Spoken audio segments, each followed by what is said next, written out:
አሰላሙ አለይኩም ወራህመቱላሂ ወበረካቱ። ውድ የኡሚት ቤተሰቦች በዚህ ቻናል እስላማዊ ዳዋዎችን፣ ነሽዳዎችን፣ ቁርአንና የተለያዩ እስላማዊ መረጃዎችን ለማግኘት ሰብስክራይብ ያድርጉ። የደወል ምልክቱንም ይጫኑ። ቤተሰብ ስለሆኑ እናመሰግናለን።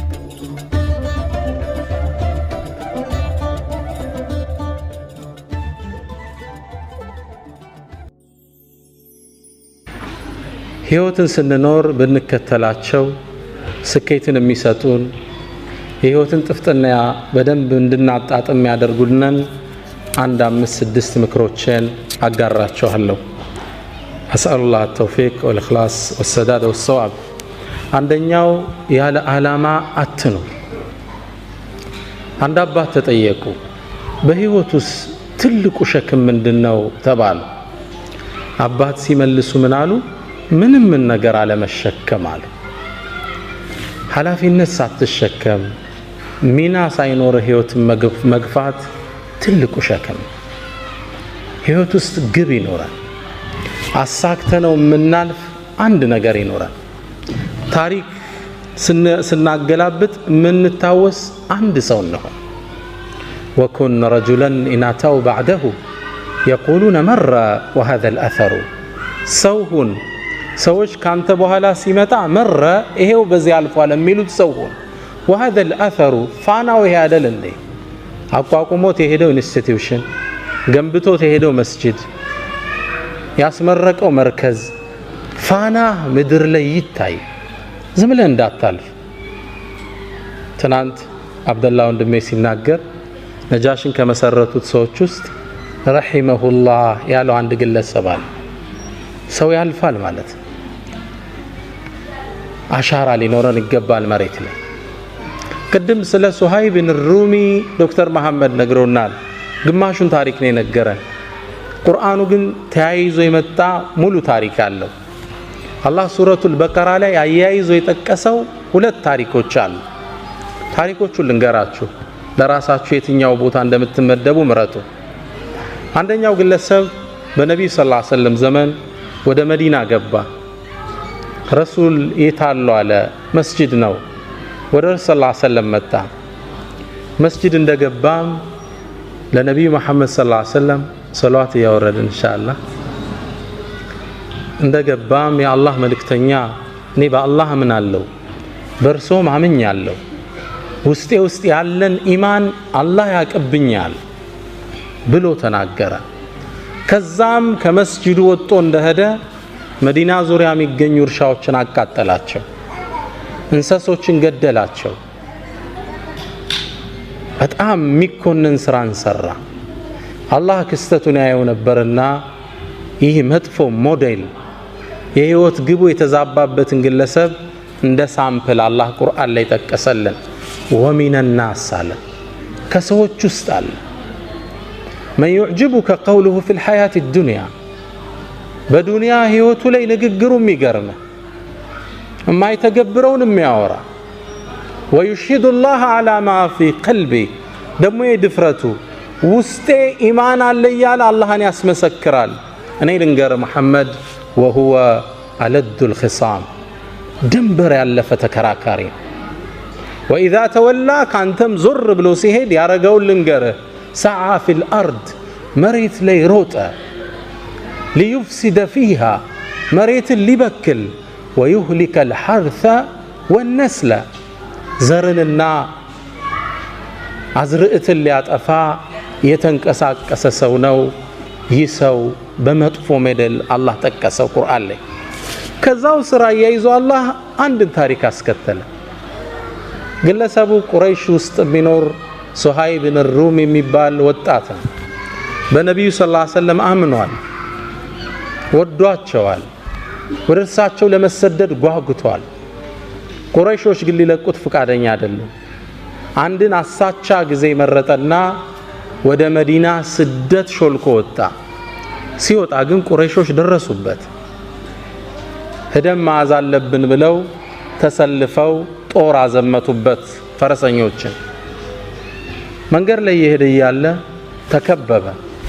ሱሀይብ አሉት ጅእተና ስዕሉከን ደሃ ሆነ መጣህልን መካ ውስጥ ሀብትን አጠራቅመህ ወደ መሐመድ ትሄዳለህ እንዴ? ይህም አይታሰብም አሉት። ዱንያን እንደፈለጉ ተረዳ። እናንተ የቁረይሽ ሰዎች ሆይ ቀስተኛ መሆኔን ታቁኛላችሁ። ጀርባዬ ያሉ የቀስት ጦሮች እስኪያልቁ ድረስ እርስ አንድ ባንድ ገላችኋለሁ። መንገዴን ልቀቁ አላቸው። በጭራሽ አሉ። ገንዘብ ንብረት ይዘህ ልትኮበልል? ይሄም አይታሰብም። መጨረሻ ላይ ፍላጎታቸውን ስላወቀ በሉ እንግዳ ንብረቴ እዚህ ቦታ አለ፣ እሱም ብሰጣችሁ ታሳልፉኛላችሁ? ካንተማ ምን ሀጃ አለን አሉት። ቦታውን ነገራቸው። ቤቱን ንብረቱን ጥሎ ሱሀይብ ወደ ነቢዩ መሐመድ ሰለላሁ ዐለይሂ ወሰለም አቀና። ረሱል ጋር ከመድረሱ በፊት አላህ ለረሱል መልእክት አውርዶ ነበር። የሰራውን ጀብድ ታላቅነቱን እሱን አስመልክቶ እስከ የውመል ቂያማ የሚነበብ ቁርአንን አላህ አወረደ። ወሚነ ናስ አላህ ከላይም ወሚነ ናስ ነው ያለው። ከሰዎች ውስጥ አለ ይላል እዛ። ታችም ወረደና ወሚነ ናስ አንተ መሐመድ ከሰዎች ውስጥ አለ መን የሽሪ ነፍሰሁ ኢብቲጋአ መርዳቲላህ የአላህን ውዴታ ለማግኘት ነፍሱን የሚሸጥ። አንቀጹን አላህ ሲጨርሰው ምናል? ወላሁ ረኡፉን ቢልዒባድ። አንቀጽ አቆጫጩ ጥልቅ ነው በተፍሲር ትንታኔ። አላህም ለባሮች እጅግ ሩህሩህ ነው በላቸው ይላል። ሁለት ሰዎችን አላህ እያይዞ ቁርአን ላይ ጠቀሰ። ቁርአኑ ስትከፍቱት ሱረቱል በቀራ ላይ ወሚነ ናስ መን የዕጁቡከ ቀውሉሁ ፊል ሐያቲ ዱንያ ይልና ወረድ ብሎ ወሚነ ናስ መን የሽሪ ነፍሰሁ ኢብቲጋአ መርዳቲላህ። ግብ ይፈልጋል ህይወት። በህይወት ጉዟችን ላይ የመጀመሪያው ትምህርቴ ግብ አላማ ይኖራል። አናሳንሰው አላማው። አቅማችንን የመጠነ ችሎታችንን ያማከለ የሆነ ግብ ይኖራል። ለኢስላም የማይሆን ነገር የለም። እብኑ ከሲር አንድን ታሪክ ይጠቅሳሉ። ታሪኩ ይገርመኛል። አንዴ በኸሊፋዎች ዘመን የዛሬ 800 ዓመት አካባቢ መሆኑ ነው። አንድ የአገሪቱ አስተዳዳሪ አንዲት ሴትን መንገድ ላይ በርሱ ዘበኞች አሳፍሶ ሲያስገባት አንድ ግለሰብ ያያል። ከመስጂድ ሰወጣ አየሁት ይላል።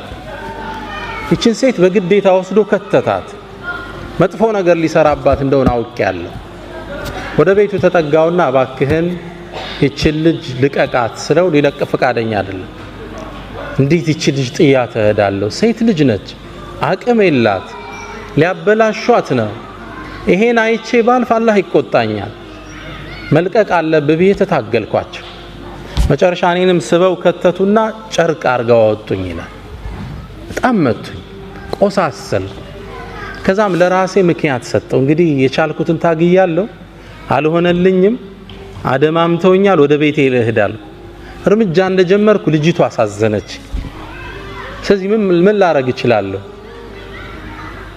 ከመስጂዱ ጣራ ላይ ወጣውና ሌሊት እኮ ነው አዛን አደረግኩ ይላል። የሰላት ሰዓት አይደለም። አዛን ሳደርግ ማህበረሰብ ወጣ። እንቅልፋችን አበላሸብን ብለው ተቆጡ፣ መጮህ ጀመሩ።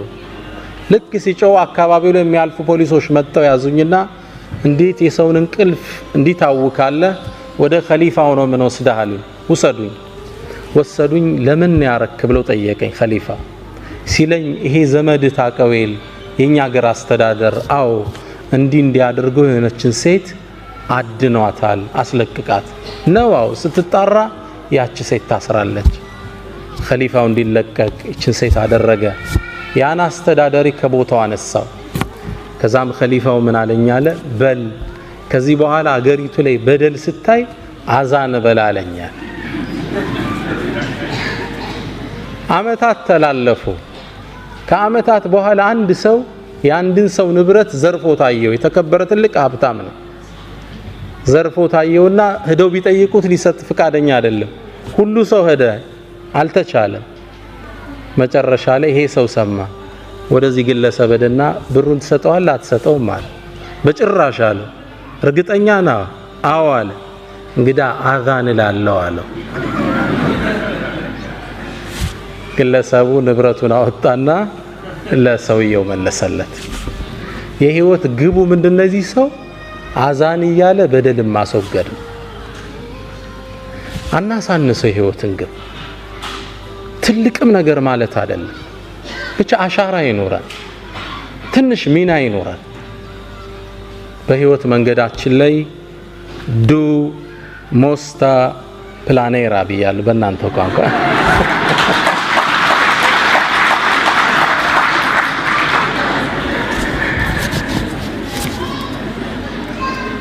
ከሁለት ወር በኋላማ በስዊዲሽ ነው ማስተምራችኋል ኢንሻአላህ። ሁለተኛ በህይወት መንገዳችን ላይ መጀመሪያው ጎል ይኖረን ነው። ሁለተኛ መልካም ስነ ምግባር የልብ መክፈቻ ቁልፍ መሆኑን እንረዳለን። እህቶች፣ ወንድሞች፣ እናንተ የምትኖሩበት ሶሳይቲ ሙስሊም ያልበዛበት ማህበረሰብ ነው። ምናልባትም ሙስሊምን በትክክለኛ እስልምናን የማያውቅ ማህበረሰብ ውስጥ ትገኛላችሁ። ያ ግለሰብ የሚያውቀው እናንተን እንጂ እስልምናን አይደለም። እስልምና ትዝ ሲለው በስራ አብሮት የሚሰራው መሐመድ ወይም ፋጢማን ነው ያ ግለሰብ የሚያስታውሰው። ፋጢማ ጋር ሚስቴክ ካየ ኢስላም ውስጥ ሚስቴክ እንዳለ ያስባል። ስለዚህ እናንተ ቫይስ ጋራንት ኦፍ ኢስላም ናችሁ፣ የኢስላም አምባሳደር ናችሁ፣ አትጠራጠሩ። ጥሩ ስነ ምግባር ካዩባችሁ ኢስላምን ይወዱታል፣ ያነጻችሁን ዲን ይናፍቁታል። እናንተ ጋር ጋፕ ካዩ ኢስላምን ነው የሚተቹት። ቁርአን የሚያውቁት ይመስላችኋል እንዴ? አያውቁትም። ከናንተ መሃል አንድ ሰው አስነስቼ የቡድሃን መጽሐፍ የሚያውቃለ ብል የሚመልስልኛል አለ? ትርጉሙን አይደለም አይቶት የሚያውቃለ መጽሐፉ? አታውቁትም። የምታውቁት ቡድሂስቱን ብቻ ግለሰብ። ግልጽ ነው። የምታውቁት ግለሰቡን ነው። ጥሩ ከሆነ እነዚህ ቡድሃዎች ግን ጥሩ ሰዎች ናቸው ትላለ። በሂደት ምን ትላለ? መጽሐፋቸው ምን ቢሆን ነው ሃይማኖታቸው ትላለ። በሰውየው መማረክህ ወደ ዲኑ የሚያዳርስህ በር ነው። እናንተ ፕሮግራም ተሰጥቷችሁ አርፍዳችሁ ስትሄዱ እነዚህ ሙስሊሞች ፕሮግራም አይጠብቁም ነው የሚል እምነቱን ነው ባንድ የሚያወግዝ። እናንተ ሀገር መጥቶ ስኮላርሺፕ ስለተማረ እዚሁ አውሮፓ ውስጥ አንድ ሱዳናዊ የጻፋት መጣጥፍ ልቤን ነካችኝ። ግለሰቡ ርዕሱ ላይ ምን ይላል? ሌባ ነኝ እንዴ ይላል ርዕሱ። ሌባ ነኝ እንዴ? ምን ገጥሞት ይሆን? በመኖርበት ትምህርት ቤት ውስጥ ይላል ከትምህርት ቤቱ በሚሰጠን ብር እየወጣን እቃ የምንገዛበት አንድ ሱፐር ማርኬት ነበር። እዛ ሱፐር ማርኬት ውስጥ ወጥቼ እቃ ገዝቼ እገባለሁ ሁሌም። ከዛ አንዴ ስወጣ ሁሌም የምገዛው አንድ የምግብ አይነት አለ። ሁሌም የምገዛው $20 ነው ያን እቃ። ከዛ አንዴ ግን ከጎኑ $25 የሚል ተመሳሳይ እቃ አገኘው። ከዛ በጣም ገረመኝና ለሱቁ ባለቤት ምን አልኳት? ይሄ እኮ ተመሳሳይ እቃ ነው አልኳት። አዎ አለችኝ። ታዲያ ለምን የተለያየ ዋጋ ሰጠሽው? ዋው መሰጠት አለበት አለች። ለምን? ይሄኛው ድሮ የገዛ ነው። አሁን ግን ስናስገባ ዋጋ ጨምሯል። ስለዚህ ድሮ የገባው በ20 ነው፣ ያሁኑ ደግሞ በ25 ነው አለችኝ። በእኛ በነጋዴ ቋንቋ አይሄድምና ታዲያ ለምን ዋጋው ስለጨመረ ሁለቱን 25 ማታረጋቸው አልኳት። ሎጂካል ነው አይደል? እሷ ጠጋለችና ወደ ጆሮዬ ሌባ ነህ እንዴ አለችኝ። ግለሰቡ ጽሁፉን ሲጨርስ ሌባ ነኝ እንዴ ይላል ሲጨርስ። የአኽላቅ የሰዎችን ልብ የምንከፍትበት ቁልፍ ነው። እቺ ሰው አሁን ምን አይነት ስብዕና ቢኖራት ነው ትላለች። 5 ብር መጨመር ትችላለች። እርግጥም አዲስ የወረደው ምርት 5 ብር ጨምሯል።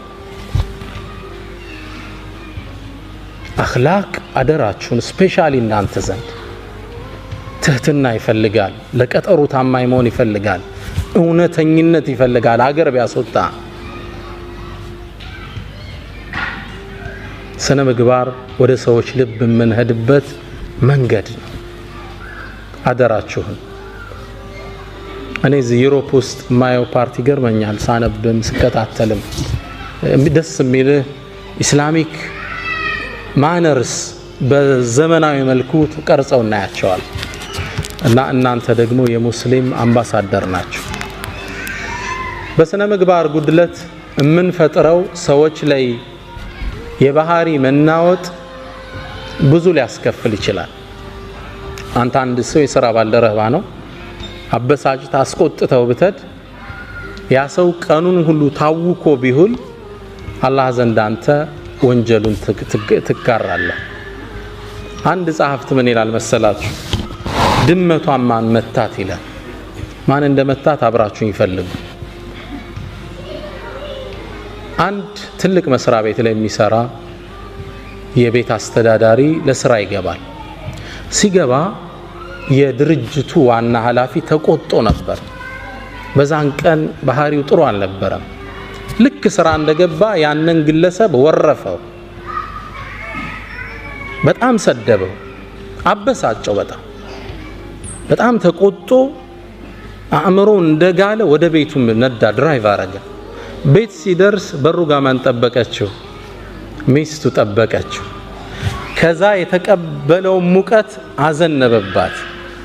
እህቶች አላህ ያስችላችሁ። ያው ባሎች ሲቆጡ እናንተ ላይ ነው አርም ያሳርፉት። ሚስትን እሱም ሰደባት። ተራ ነገር ነው የምታወራው። ተቆጣት፣ አበሳጫት። እንዴ ምንድን ሆኜ ነው የምትለኝ? ምን አረኩ? መለሰችለት። ያናገራት ፈቃደኛ ጥላት ገባ። ተበሳጨች እሷ። ትንሽ እርምጃ እንደሄደች ከኋላ ልጇ ይጎታታል። ማማ ምንድነው? ቸኮሌት ግዢልኝ፣ ዞር በልፊቴ በጥፊ። እሷም ከባሏ የተቀበለችውን ማን ላይ ጣለችው? ልጇ ላይ ጣለችው። ልጅ ደግሞ እጁ ላይ ለካ ትንሽ ብስኩት ይዞ ነበር። ከስር ድመት መጣ፣ አንጋጣ ስጠኝ ትለዋለች። ቤቢ ደግሞ ተበሳጭቶ ነበርና በካልቾ ጥግ አደረሰ። ድመቷን ማን መታት? ማን ነው የመታት ድመቷን? ማን? መሐመድ። የመጀመሪያ አበሳጨው የካምፓኒው ማናጀር። ትስማማላችሁ? የስ ማሙሽ አይደለም የመታት። ቤተሰቡ የተቀባበለው መጀመሪያ የተለቀቀበትን ሰዓት ነው። አንተ አንድ ሰው ላይ የምትፈጥረው መናወጥ፣ የስነ ምግባር ጉድለትህ ብዙ ፋሚሊ ሊያዛባ ይችላል። ስነ ምግባር ወደ ሰዎች ልብ የምንሄድበት ምንድነው? መክፈቻ ቁልፍ ነው። በህይወት ጉዟችን ላይ ጥሩ ስነ ምግባር ይኑረን። ሁለተኛው ምክሬ እሱ ነው። ሶስተኛው በህይወት መንገድ ላይ ለሰዎች ቅን ሐሳብ ይሁን። ደግነት ለራስ ነው፣ መጥፎነት በራስ ላይ ነው። አላህ ቁርአን ላይ አንድን አዋጅ ይናገራል። እና አህሰንቱም መልካም ብትሰሩ አህሰንቱም ሊአንፉሲኩም ለራሳችሁ ነው፣ ውጤቱ ወደ እናንተ ነው የሚመለሰው። ወኢን አሳእቱም መጥፎ ብትሰሩ ፈላሃ በነፍሶቻችሁ ላይ። ደግነት የህይወት መርሃችን ይሁን። በህይወት ጉዟችን ላይ ኢንሻአላህ ደግ እንሰብ፣ ለሰዎች መልካምን ለማድረግ እንሰብ። ደግነት ነፃነት አለ። ፈላስፋዎች ሁሉ ዓለም ላይ ያለፉ ፈላስፋዎች ፊሎሶፈርስ በሁሉም ሐሳብ ላይ ተለያይተዋል። ስለ አላህ እንኳን ተለያይተዋል። የነ ኒቼን መጽሐፍ ብታነብ ጋድ ኢዝ ዴድ የሚለውን ሐሳባቸው መፋለስ ታየዋል። በአንድ ሐሳብ ላይ ግን ተስማምተዋል። እርካታ የሚገኘው ከመስጠት እንጂ ከመቀበል አይደለም። እንዲህ ብዙ ብር ስታገኝ ይመስላል እርካታ የምታገኝ፣ ከመስጠት ነው ሃፒነስ ያለ። ደግ በህይወት ጉዟችን ላይ ደግ ሰው ነው። ለሰው ቅን እንሰብ። የሥራ ቫካንሲ አየህ፣ ስራ ላይ እንትና እኮ ስራ የለውም፣ ደውለህ ጥራው። እህቴ የሆነ ጥሩ ሰው አየሽ፣ እገሌ እኮ ለእንትና እንዲህ ሊሆናት ይችላል። ቅን ማሰብ ለሰው። ለሁለቱም የቁርአን አንቀጾች ሁለት ምሳሌ ልስጣችሁ። እና አህሰንቱም ሊአንፉሲኩም ደግነት ለራስ ነው። ዶክተር ራቲብ ነቡልሲ ያወሩት ታሪክ ነው። እርሳቸው ስላወሩት ነው እኔም ታሪኩን ምደግመው። አንዴ ይላሉ አንድ የመስጂድ ኢማም ኸጢብ አሰጋጅ ናቸው፣ ትልቅ ዓሊም ናቸው። በህልማቸው አንድ የሚገርማቸውን ህልም አዩ። በህልማቸው ያዩዋቸው ነቢዩ ሙሐመድን ሰለላሁ ዐለይሂ ወሰለም። አላህ ሁላችንን ይወፍቀን ኢንሻአላህ። ነቢዩ ሙሐመድ ሰለላሁ ዐለይሂ ወሰለም ሐዲስ ላይ እንደሚሉት መን ረአኒ ፈቀድ ረአኒ ፈኢነ ሸይጣነ ላ የተመሰሉ ቢ፣ እኔን ያየኝ አይቶኛል፣ ሸይጣን በእኔ መመሰል አይችልምና ይላሉ። አላህ እርሳቸውን ከሚያዩት አላህ ያድርገን። በህልም ይህ የመስጂድ ኢማም አዩአቸው። ነቢዩ መሐመድ ሰለላሁ ዐለይሂ ወሰለም አንድን ኃላፊነት ለግለሰቡ ሰጡት። ከመስጂዱ ጥግ የሚኖር እገሌ ገሌ የሚባል ሰው አለ፣ ሂድና በጠዋት ቤቱ ፈበሽርሁ አነሁ ጃሪ ፊል ጀና፣ ጀነት ውስጥ ጎረቤቴ እንደሆነ ንገረው። ከባድ ብስራት ነው አይደል? ኢማሙ ከእንቅልፍ ነቁ። ይህም ብስራት እሳቸውም ዓመታት ያሰገዱት አላገኙት። ስንት ሰው ያስተማሩ የነቢዩ ጓደኝት በጀነት ጓደኛ ማን ይሆን ግለሰቡ? ወደ ቤቱ አቀኑ። ቤቱን ሲያንኳኩት መስጂድ ላይ በርቀት የሚያውቁት አንድ ግለሰብ። በጣም ተገረሙ። እኔ አንድን ነገር ልነግርህ ነው የመጣው አሉት። ምን ብትሰራ ነው? ረሱል ሰለላሁ ዐለይሂ ወሰለም በጀነት ጎረቤታቸው እንደሆንክ እንድነግርህ ላኩኝ። ምን የሰራኸው ኸይር ስራ አለ አሉት። ግለሰቡ ምን አለ? ምን ኸይር ስራ አለኝ ብላችሁ ነው? ምንም የለኝም በጭራሽ። አንተና አላህ የምታውቁት ትልቅ ምስጢር አለ፣ በአላህ የሆንብህ ንገረኝ አሉት። ግለሰቡም ሼኽ ያው ሀያ ያዘው፣ ከጠቀመውት አንዲት ስራ አለችኝ እሷን ላጫውታችሁ ንገረኝ አሉት። አንዲት እንግዲህ ሲኖር ለጋብቻ ወሰነና አንዲትን ወጣት ለጋብቻ አጫዋት ይላል። ሳገባት ንጹህ ሴት ናት ብዬ ነው፣ ነገር ግን ማላቀው ታሪክ ነበራት ልጅቱ። ባገባዋት በ4 ወር ውስጥ ልጅቱ አጋጣሚ እርጉዝ ነች። ያረገዘችው ከሌላ ነው፣ አላህ ይጠብቃችሁ ኢንሻአላህ። ግን ትዳር መስርታለች። በጣም ምጥ መጣኛለች። የት ነው ያረገሽው? በጣም ፈራች፣ አለቀሰች፣ ተጸጸተች፣ አፉ በለኛለች። ግን ተበሳጭቻለሁ። መጨረሻ ላይ ራሴን 2 አማራጭ ላይ ያገኘሁት፣ አንድ እቺ በዝሙት ያረገዘች በጣም ማትረባ ተራ ሴት ብዬ ለቤተሰቦቿ መልሼ አካባቢው አይን ላፈር እንዲላት ማድረግ አንድ አማራጭ፣ ሁለተኛ ደግሞ ተሳስታ ነው እቺ ልጅ ወጣት ነች፣ እዚህ በህይወት የሆነ አጋጣሚ ተሳስታለች፣ ተጸጽታበትም አለች፣ ለተውበት ልገዛት። 2 አማራጭ ራሴን አገኘሁት። ነፍስያዬን ተጫንኩና ወደ ተውበት በመራት ይሻላታል ህይወቷን ከማበላሸው ብዬ ወሰንኩ። ግን ልጅ ሊወለድ ነው፣ ካገባት ገና 4 ወሩ ነው። እንዴት አርጎ ያምልጥ ከዚህ ውስጥ? መጨረሻ ልክ የወለደች ጊዜ ማንም እንዳያቃርብ እንደተወለደ ልጁን ህፃኑን ይዤው ወደ መስጂድ ሄድኳል። ባለቤቱ መውለዱን ሰው ያውቅ። ልክ ሰው ኢሻ ሶላት እንዳለ ሲገባ ውጪ ላይ በፎጣ ጠቅል ያስቀምጨው ሶላት ገባ። ልጁ የውጩን ብርድ አልቻለምና እየሰገድን ማልቀስ ጀመረ። በጣም ያለቅሳል። ገና ለጋ ህፃን ልጅ ነው። በጣም ሲያለቅስ ሰው ሶላት እስኪያሰላምት ቸኩሏል። እንዳሰላመተ ሩጦ ሲወጣ ህፃን ልጅ ተጠቅልሎ ፎጣ ያለቅሳል። ማን ነው ጥሎብን የሄደ? መራገም ጀመረ። ከዛ መሃል ብቅ አልኩና ይሄን ልጅ ወስዶ ሊያሳድገው መሃላችሁ ሚችል ሰው አለ አልኳቸው። ይሄ ልጆቻችንም አልቻልነ፣ ደግሞ ገና ሚጠባ ህፃን ልጅ እንውሰድ እንዴ? ምን ነካህ አንተ? ከዛ ቀበል አደረኩና ማህበረሰቡ እየሰማኝ እኔ ታውቃላችሁ ባለቤቴ አሁን ያገባዋት ልጅ የለኝም፣ የቤተሰብ ጫና ስለሌለብኝ ይሄን ልጅ ወስጄ አሳድገዋለሁ አላቸው። ግልጽ ነው። ትልቅ ኢማን ይጠይቃል።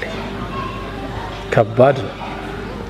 ህፃኑን ተሸከመና ወደ ቤቱ ይዞት ተመለሰ። የአካባቢው ማህበረሰብ የሚያውቀው ምን ብሎ ነው? ወድቆ የተገኘ ልጅ ያሳደገ ደግ ሰው ብሎ ያውቀዋል። ልጅቱን አስተውብቶ ዳግም አገባት።